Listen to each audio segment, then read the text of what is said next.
I thought that was a great college basketball game. I thought both teams played extremely well. I thought Wake Forest got off to a great start. I thought we were in very much of a hurry. We wanted to play so hard and so well, but we rushed. In the second half, we calmed down. We executed our offense much better. And our defense then was outstanding in terms of forcing turnovers and converting the turnovers into points. If you have questions, please use the hand raise function. We'll start with Chris Stock from Inside View. Yeah, Coach, could you expand on that? That they had 17 turnovers. You guys scored 19 points. They didn't score any points off the turnovers. That 19-0 margin was certainly a big difference in this one.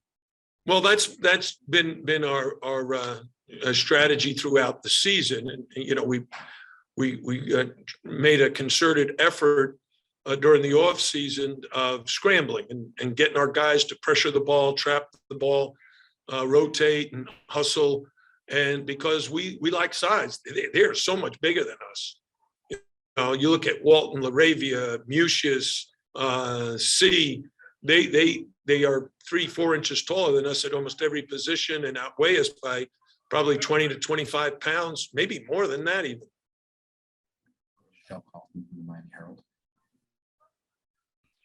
Hey, Jim, congratulations. I wanted to ask you about just, again, the poise at the end of the game. I mean, I think there was a stat that it was the 4th time you've overcome a double-digit deficit and the 10th time you've overcome after trailing in the second half.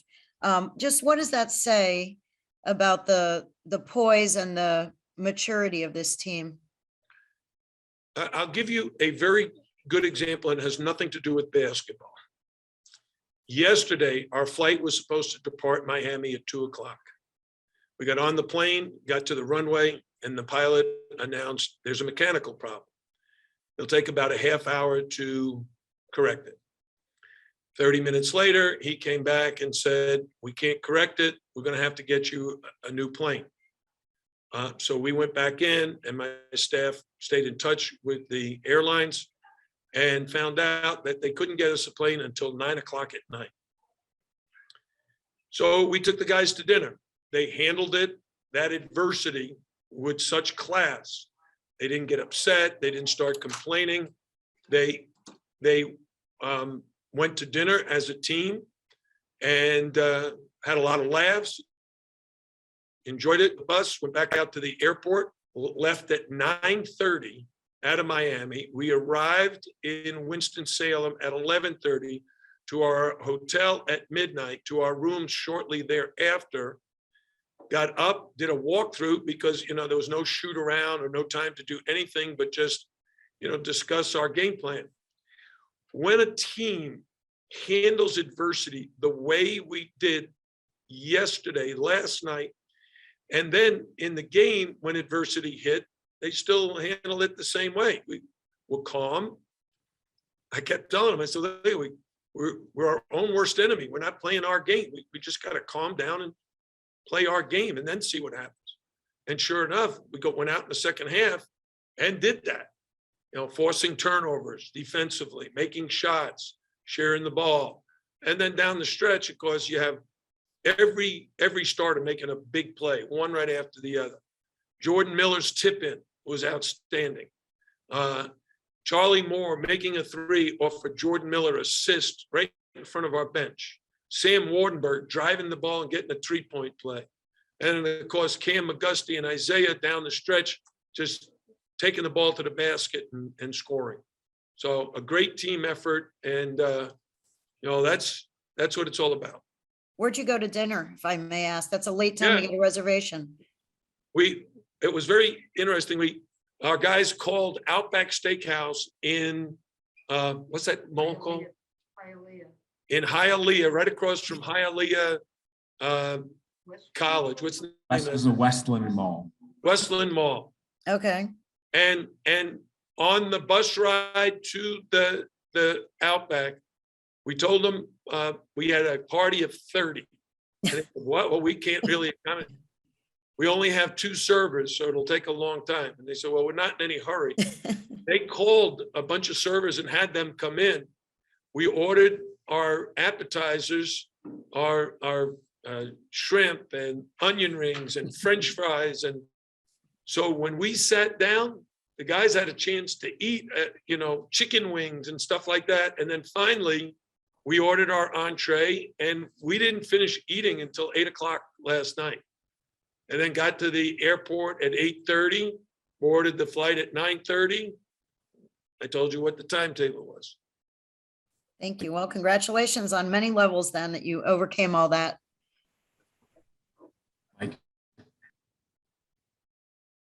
What's up? Mike D, you there?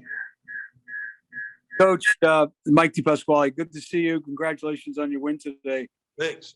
Saying all that, what does this tell you about your team? In the first half, you're down 13 at 1.7 at the half, and you go into a situation at Wake where up until today, they only lost one game at home. What are you learning more about your team, the guts that they're showing? Well, to be honest, we never, since I've been at Miami, we had never won here. They're not just good against everybody. They're definitely good against us. And we've had some opportunities to win here and fell short. So tonight is a really special win. I think there are two places in the league that as a head coach, I haven't won at. Winston-Salem at Wake Forest was one, and now we're playing Louisville, and that's the other. Thank you, Coach. Luke Cheney from the Miami Hurricane. What was it? Hey, Coach, congrats on the win. Can you talk a little bit about some of the difficulties that game planning for such a talented offensive guard like Alondas Williams causes?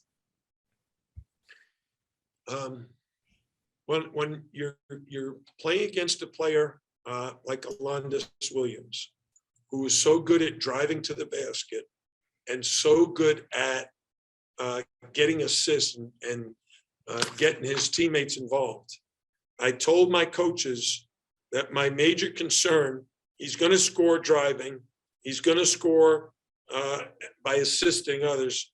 What we can't do is we can't foul him, and we can't let him hit threes as well. But then he's scoring at all three levels, and then, like tonight, he had 4 assists, but he had 7 turnovers. So our pressure, was effective. But he's a great player. He's certainly going to be seriously considered for the ACC Player of the Year. Time for 2 more. We'll go to Zach Macer from the Miami Hurricane, and then Chris Stock. How are you doing, Coach? Congrats on the win. Speaking of those turnovers by Alondas, it was pretty apparent that the turnovers that Wake Forest were committing resulted in points for you guys. How important was it to convert on those turnovers, and how do you feel about that defensive presence? Well, quite honestly, that's our game. We're not big enough to just, stay back and rebound with other big teams like that.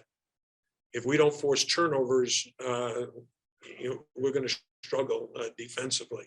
But when we are forcing turnovers and we're pretty darn good in the open court converting those, like today, 19, that makes a huge difference. Because it's very hard for your opponent to make up for those points. You'd have to do it like making 6 or 7 threes, which I think they did. They made 9 threes. We only made we made 7. So they outscored us from 3-point land by 6, but we outscored them in turnovers by 19. So we won that kind of battle. Last question from Chris Stock. Coach, you touched on it a little bit, but just the execution by your guys, those final 2 minutes, Cam's 3, the layup, and Isaiah obviously sealed it. And then also if you could comment on just having Jordan Miller back, his contributions today. Yeah. So Jordan didn't play on Wednesday, didn't practice Thursday, didn't practice yesterday, but he was feeling better and better. So I didn't know 100% that he was going to play until really game time. He told me at the pregame meal that he was feeling good and should be able to go, but not until a player gets out on the court and tests it. Do you know what the result will be? So in his case, Jordan Miller played 27 minutes. That's starters minutes anyway when he came in off the bench. But you gotta weigh heavily Anthony Walker's contribution. He had 4 points and 2 rebounds, but his activity defensively, he blocked a shot, he knocked the ball loose and we got the steal. He got the alley-oop dunk. I mean, there's a lot of stuff that we did well.